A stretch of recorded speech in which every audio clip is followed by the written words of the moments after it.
How to see TikTok comment history. Want to check your past TikTok comments? Here's the easy step-by-step guide to see your comment history.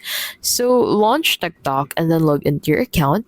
And then once you're logged into your account, go ahead and tap on your profile at the bottom right of your screen. So once you're on your profile, go ahead and click on this burger icon at the top right and then select Activity Center and then select Comment History.